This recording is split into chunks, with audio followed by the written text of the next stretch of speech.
It's my pleasure to welcome you here to the Clark Howard Show, where our mission is to serve you with advice and information that empowers you so you make better financial decisions in your life. And if you're having trouble figuring something out about your wallet, know that we provide one-on-one free advice for you, something we've done since 1993 in our Team Clark Consumer Action Center. We serve you 30 hours each week, Monday to Friday. At clark.com/CAC, you'll see how it works and how to have one of those free one-on-one conversations. And today, okay, I'm all about cheap, right?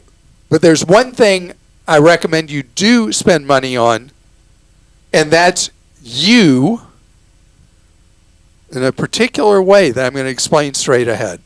And later, there's a shift in the housing market that may be a false lead or an emerging trend I want to make sure you are focused on and aware of if you are a buyer or a seller. So, what would be worth spending money on in your life? Getting fit. I am obsessed with fitness. Yesterday I was talking about my Aura Fitness ring and my Garmin fitness tracker and all that. And I'm just totally absorbed in that and doing everything I can to stay healthy. And, people who exercise regularly, and it can be as simple as walking, not kind of like this, those of you who watch the YouTube show, but walking, really getting out there and walking. Doesn't have to be running. Just not being sedentary, getting off that rear end. 150 minutes a week. 150 minutes a week is not a lot. That's 2.5 hours over an 168-hour week. The math is clear that the average person who's active 150 minutes a week has half the medical utilization of people who are sedentary. And I'm pretty simple in what I do. I walk, and then there are days I do a walk-run, more walk than run. Used to be all run. Then it was more run than walk. Now it's more walk than run. But I'm out there. And being active is so important for me mentally and physically. Other people need classes, and I do yoga in classes. But there are people who really are motivated by classes. Christa, how many different classes are you taking right now? You're doing 3 different types right now, or 4 different types? 1, 2, 3 usually. 3 different types. What kind of things are you doing? I do a cycle class at least once a week. And then I've joined this new gym because my gym closed, but actually it's gotten me out of my routine and into this new gym that does like HIIT training, sort of like you're doing cardio, weights, you're doing all sorts of you're working. What's it called? Some people call it high intensity interval training, HIIT, HIIT. And then I do a yoga sculpt class that I love, which is like it's like a yoga class, but you also use light weights. So I'm trying to get weight training in, and then I walk. That's my 4th thing. I walk every day with my dogs. I usually try to walk 3 miles a day, which is nothing compared to you. But No. Christa was a college athlete and has been an athlete her whole life and continues to exercise with an intensity that is so beyond me. But it's all about, for you and me both, it's the mental benefit health, and the physical benefit. Both, for is sure. Enormous. So when I ask you, I'm going to do something I haven't done in 2 years. I'm going to talk about my 1-minute challenge. And this is for you if you've always had the best of intentions, but you really just can't seem to get it done. Today, I want you to go out and walk for 1 minute. This is going to seem ridiculous, right? It's not. Look, because you stick with me for a second. Go out and walk that 1 minute. Time it. You got to time it. Because tomorrow I want you walking 2 minutes. Day after 3. On like that. In a month, you'll be walking 30 minutes. 30 minutes a day, if you can do it 5 out of 7 days a week, gets you that 150 minutes that will make a difference. And doctors can tell when a patient comes in, even if you lie to them. They can tell that you're leading a completely sedentary life. Getting out there and being active. You take my 30-day challenge, you get to that 30 minutes, and you develop that habit, and you keep doing it, I promise it is life-changing for you. The big mistake people make, and the reason I do it as a 1-minute challenge, is somebody who's been sedentary will say, oh, I just don't like what I saw in the mirror. I'm going out and I'm going to do this, that, or the other. And you overdo it, you can get hurt. Or you do it that one time and you're like, that wasn't fun. Yeah. So you build up to a habit step by step. And I am an incrementalist. If you think about when I talk about building a habit with money, I just talked the other day about, starting with 1%. If you've never saved money, 1 penny of each dollar, because you want to build a trajectory of positive habits in your life. And this is one case where what works with money also works with your physical health. Yeah. And I also have been playing tennis. So if you can take up pickleball or something like that if you want to have fun exercising. I might take up pickleball in the fall. I'm way late to the train on that because everyone does pickleball. You ready for that sound? Oh, a lot it of is people loud. are sensory. They can't stand that ping or call it a ping. Yeah, I don't like it if I'm playing a pickleball. tennis match and people are on the pickleball court nearby in my neighborhood. It's annoying. But I have to say this, too, to the audience. Clark is serious about this. Like, you've talked about, you spend very little money on gyms and stuff like that. Like, you don't mind. But I was thinking of, like, going down on a gym membership I had recently, and just because of the money. And you were like, no, you should absolutely pay for that. It's so important to you. Like, I mean, and you knew I could afford it and cut back in other areas, but like you encouraged me to spend money on it. Because you shop at Whole Paycheck. I mean, if you shop at Whole Paycheck, how could you say you have to be too cheap about a gym? Now I'm being shamed. Well, I mean, come on, Whole Foods, you go in there. I mean, think about what Amazon does as a favor for you when you go in Whole Foods. Mm-hmm. You get to see what food is going to cost the rest of us in 2044. In 2024. I mean, I go in there and it's like, I'll go in there with Lane, my wife, and I'm like, seriously? It costs this much for that? Yeah. Anyway, thanks for that. Okay. We'll go to questions now. They're definitely going to have me as the spokesperson for Whole Paycheck someday, right? Okay, Nathan in Florida has a related question. How does Clark manage to fit in 18,000 steps a day, read 10 papers or whatever it is, and everything else? Does he sleep? I need some multitasking like Clark. So I am the dullest man alive, and Nathan, as long as you understand that, everything else makes sense. Because I don't watch television, I'm not into music, not into anything other than the things I'm into, I am really into. And I have a confession to make.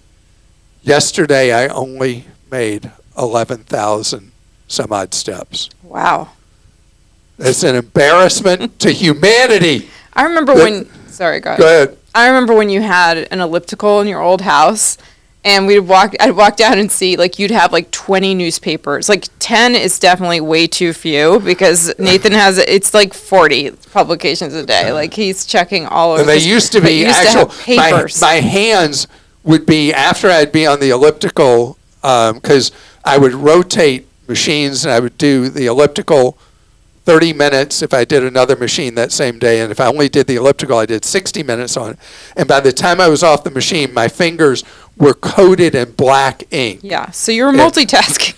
So now, I mean, you read a newspaper, that means you're reading electronically. Right, yeah. So less mess, but you do multitask in that way too. But I do. Sleep is really important. As I talked about yesterday, the Aura has greatly improved my sleep. I had a sleep score of 88 last night. Well, it's told you what to do, so you've improved your own. I don't want people to think it injects No, it melatonin doesn't into your put drugs skin. in me. No. It starts 2 hours before it wants your bedtime to be. It'll say, it's time for your chill pill time. Yeah. It's not an actual physical pill, but the whole process of winding down and stepping away from things that keep the mind too engaged.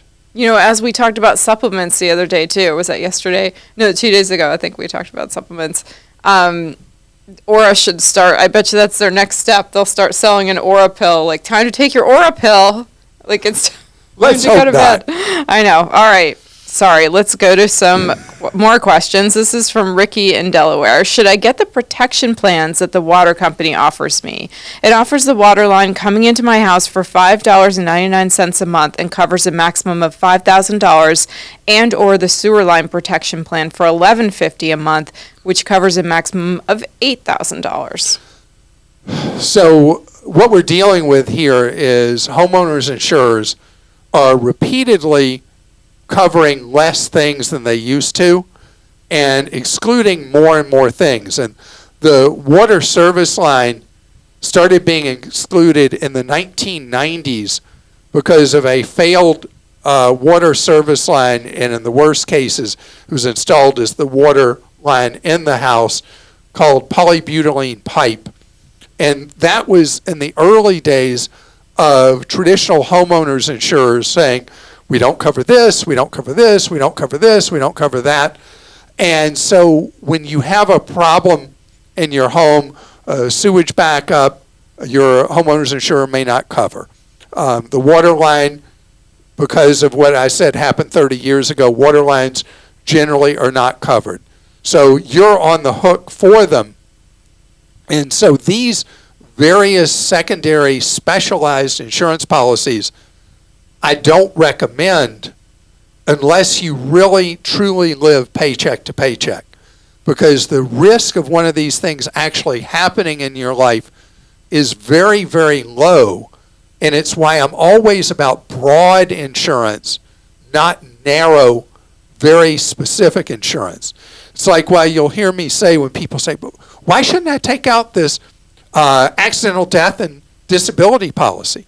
Because the chances of, even though the payouts are quite large potentially for what appears to be a relatively low premium, the chance that that particular circumstance will happen to you is certainly not high. I mean, it doesn't matter why you're injured or whatever.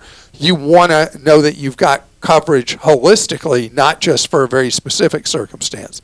And the example you gave, and I've got an article at Clark.com addressing in full detail about buying all these specialty insurance things for your home, for the gas line, the water line, sewer line, all that stuff. Yeah, the title, if you're looking for it, is What is Service Line Insurance and Do I Need It? So you look at $72 a year for the water line, maximum it'll pay out is $5,000. Under what conditions is it actually going to pay as much as that? That's a pretty high premium for a relatively low payout. And the sewer line, sewer backs up in your, most often, if it's a house with a basement, I mean, it makes the basement just absolutely disgusting. Oh, gosh. If there's a sewage line backup. And if it happens on a slab-built home, it's gross beyond measure. And you've got the expense of dealing with it. I mean, that's why these services seem so appealing. But if you look at it as a math equation, you're generally best off not buying these individual, they're called monoline insurance kind of products. You don't want monoline, you want general insurance coverages. John in Kansas says, Hi Clark, I'm 51 years old. I have a state pension from a previous employer, and I can start drawing on it at 55, or I can wait until I'm 65. If I draw it at 55, I can get $353 per month with a 100% joint survivor benefit. If I draw it at 65, my benefit is $532 per month joint survivor. I'm thinking of drawing it at 55 and putting the money into my Roth IRA until I retire. We're saving well for retirement currently. What are your thoughts? I would defer and take the pension at 65 unless both of you have serious potential life-shortening chronic medical conditions. Because the real benefit of this pension is that it goes on and on and on till the second to die. And having that pension benefit larger is better because it's like the money's going to show up just every month. It's going to be there, and it will be of more help to you later. Plus, you're still working at a different job. Your tax rate may be such that I assume this pension is taxable. You could push yourself potentially into a higher tax bracket now. But the big advantage, if you're both healthy, and nobody has a perfect crystal ball, remember, only one of you has to stay healthy and alive for a joint 100% survivor benefit. The long term is more advantageous to wait. So I know on this one, same thing I say about Social Security is the same thing I say about pensions. And it's because we worry about if we die too soon that we could have had more benefit if we take it earlier. The big risk for most of us is much later in life when we really need the money and we can't get out there and work. You want as hefty a Social Security check, or in the case of having a pension, as hefty a monthly pension check as you can get. Coming up ahead, housing market has gone crazy over this last 5 years. And I want to talk about a shift that seems to be happening in the housing market. It's not certain, but there's a trend that may change the patterns that we've had of late that have made both buyers and sellers miserable. There's data from Realtor.com that shows a clear shift in what's happening among sellers in the housing market. Housing market has been locked down, has been frozen for years now because buyers would love to buy, but sellers can't afford to sell overwhelmingly because of the ultra low mortgage rates that we've talked about ad nauseum for many, many years, that those rates are an incredible gift, but one that comes with handcuffs. Because you sell and you go somewhere else where you're buying, you're going to go from 2, 3, 4% to somewhere plus or minus 7%. And so that's really, really hideous. So the number of homes that have been actively on the market have been way depressed from what was historically normal in the housing market. But there's a trend, according to Realtor.com, that the number of active listings, although it's not back to 2019, is up significantly from what it's been in different years, recent years. And the reason is that life circumstances, could be somebody's passed away and the property's being sold. Could be somebody has a much better job opportunity somewhere else and they have to move. Or could be a sad circumstance like a divorce. Could be any of these things. There are people reasons that are overriding the fantastic mortgages that people are in. We're still in a distorted market because of the gap between what mortgage rates were when they were manipulated down by the Federal Reserve last decade and where they are now.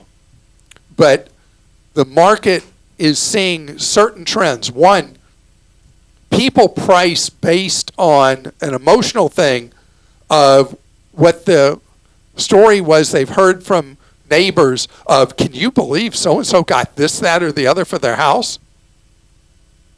And that could have been last year, 2 years ago, or whatever. And you think, well, my house is better than that one. So I'm going to ask more than that. We're seeing a lot price reduced in the housing market now. There are houses that are going on the market that, bam, they're gone in an instant. And there are micro markets where the number of houses available for sale is so short that houses are still selling above ask. But that's more and more rare. And then you think about large metro areas have their own behaviors in different parts of those metro areas.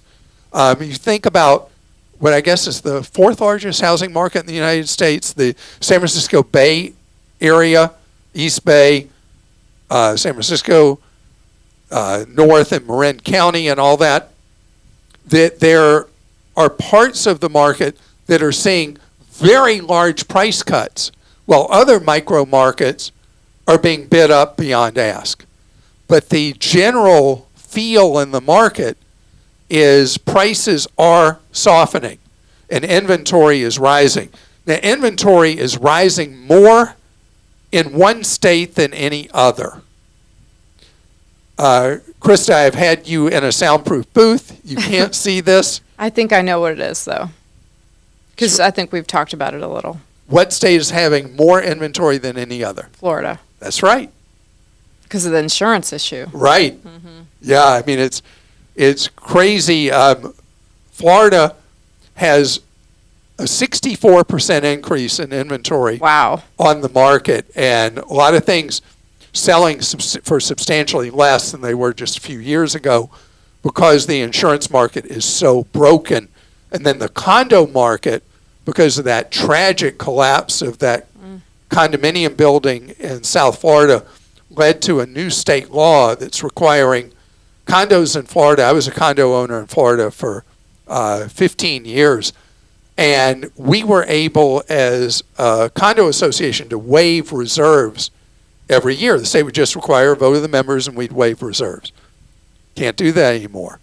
So people are seeing these very, very large special assessments. So there's a unique situation in Florida that's not for the faint of heart, but there's an opportunity right now to go into Florida, especially the condo market, where people are fleeing, and be able to buy things at very large price cuts. I saw an article recently where someone had listed their condo originally for 300 and something thousand, and ended up selling it for just a little over 100,000. My goodness. Because there were no buyers at all and they needed out. So there are distortions like that. Are these mostly on the coast, or? These are, it's not necessarily on the coast, although it could be. A lot of these are under Florida's law. Any condo building that's got 30 years age on it, and any condo unit that's upper 20s, know this is coming to those owners as well.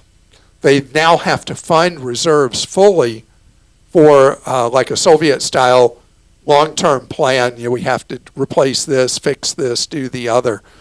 And there's a condo building near where we live in Florida, and we live in a home in Florida now, that people cannot sell their condos basically at any price right now because the special assessment that they're facing is more per unit than the value of what the units were. Wow. Can you imagine? So there are weird distortions going on in the housing market. The other market that has a crazy increase in number of homes for sale right now versus what it was is the state of Arizona, that had a lot of speculative run-up in value through the COVID cycle, and now people are trying to get out for various reasons, and they're having a hard time finding buyers. So there is softness in a number of places now, but again, some markets are micro markets. It's not a broad brush, but the market has shifted to some meaningful degree in most places, especially in the southeast United States. All right, we'll go to questions now. This one's from Danielle in Massachusetts. Where should I go for help if I have less than $50,000 in savings, in IRAs, etc., and need a financial advisor? I've tried contacting several fee-only advisors in my area, and none will help me because I don't have enough money. I currently have Vanguard and Schwab, as well as some CDs at another bank. I'm not experienced enough to do investing or trading on my own at Vanguard or Schwab. So how do I find someone who will advise me on a permanent basis? So this is a great question, and there's been a big shift in what's offered by Schwab, Fidelity, and Vanguard because of the pressures they felt from Wealthfront and Betterment. Wealthfront and Betterment are happy to provide you financial guidance for, is it 0.25? Yes. 0.25. And so now they have provided a clear roadmap to provide guidance on how, based on your personal situation, to build an investment portfolio. Then you've got the responses from Schwab, Fidelity, and Vanguard that are all different. So Schwab has intelligent portfolios that are a free mathematical formula to help you build a portfolio based on your general goals in life. And you can go look at that at Schwab. At Fidelity, they provide free portfolio planning for people who have up to, is it 25,000? 25,000. 25,000. Fidelity Go. Fidelity Go, and then above that, you pay a fee of 0.35%, and that's that's more than Betterment or Wealthfront, but it's still a relatively low cost. And then Vanguard has digital advisor that will build an investment portfolio based on your goals and situation, and it's 0.15%.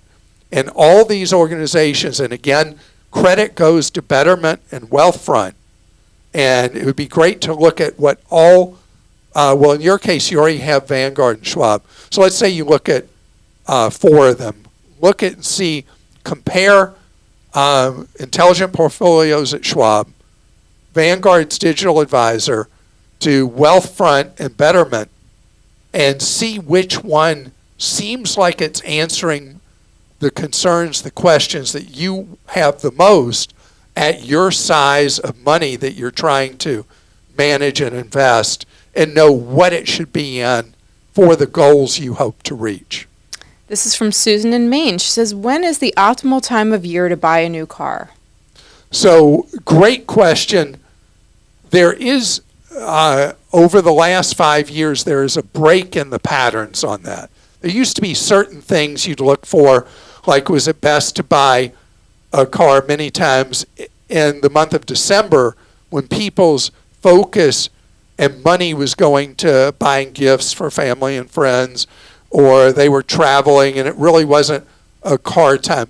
Right now, what's happened is the car market is going through a normalization process. After all the disruptions in the used market during COVID, and obviously the new market because of factory shutdowns, because of problems with COVID spreading on the factory floor where people were working close together, inventories have rebuilt, new car prices have been steadily dropping, and used car prices have been dropping as well.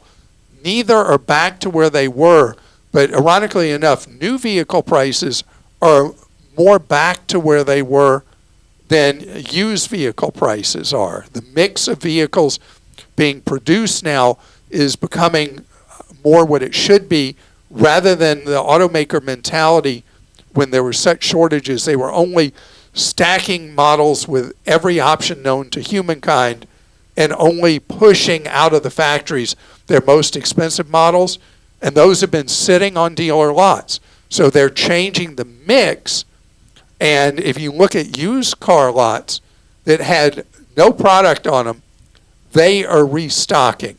And for those selling used vehicles, trading them in, whatever, the other side of that coin, you're not getting the money you were getting for those on trade-in anymore. So I wouldn't worry as much about trying to do the end of a quarter, which was one of the things people used to look for, or the end of a month with a sales incentive, or the December thing. That now it's just how thoroughly you shop matters the most. And I'm really proud of our new and used car buying guides we have at Clark.com. In the April issue each year of Consumer Reports, although it comes out in March, so it's been out for a while, is really useful for you when you're looking to buy a new or a used vehicle, to know what is the most reliable one for you to get of the ones that you're interested in having. And speaking of that, we have this question from Alex in Pennsylvania. I am in the market for a Toyota Corolla and have enough cash saved to buy new or used. However, when I go to Toyota's website and search the certified used inventory, an overwhelming majority of the cars used to be rentals or leases with no or minimal history of oil changes on Carfax or include a minor accident. Is it safe to purchase one of these since they are certified used, or should I buy a new one for peace of mind? From what I understand, the warranty on the certified used Toyotas gets extended when the car is purchased. So I have a big bias now against the rental fleets because I rent so many cars. They have more miles on them than they used to, a lot more than they used to, and they aren't being maintained worth a darn. I mean, they are in terrible shape. And the car rental agencies were never structured in a way to handle vehicles up to 50,000 miles or beyond on the odometer. They were cycling through, it had been the way it worked in the car rental business, that they would cycle through them in 6 to 12 months. Now they're keeping them for years and years and years without the mentality or the infrastructure to properly maintain them. So I would not buy vehicles from rental fleets. The other thing, there's an old expression that an economist coined forever ago that's been around forever, and that is, nobody ever washed a rental car. The way people who rent cars tend to treat them is not like they would treat their own. So you've got the user problem, and you have the problem from the three major car rental companies not properly maintaining their fleets. I would be much more comfortable with you buying one that had been a lease vehicle as a certified used rather than one from a rental fleet. Toyota has the shortest inventory of new production models there is. So if you look at a new Corolla, you may find that dealers are really demanding a lot for it, but it still would be worth, even with Toyota's selling lights out right now, for you to shop around as geographically wide as you're willing to see what you can get on a new Corolla versus one that has been owned in a lease or something like that you're buying certified used. Because it would be really good to compare those two things right now because of the decline in the price generally of new vehicles moving faster than the decline in the price of used vehicles. The most important thing in the car market is that you thoroughly go through the steps with financing if you need it, shopping around, picking models that have shown to be reliable, whether you're buying new or used. But with used, even a certified pre-owned, you need it inspected by a mechanic of your choosing. And if it's really new, you need it checked by a body shop to see if there's an undisclosed accident. So you're not buying bad history, you're buying good history. And as for history, today's podcast is history. And thank you so much for joining us today.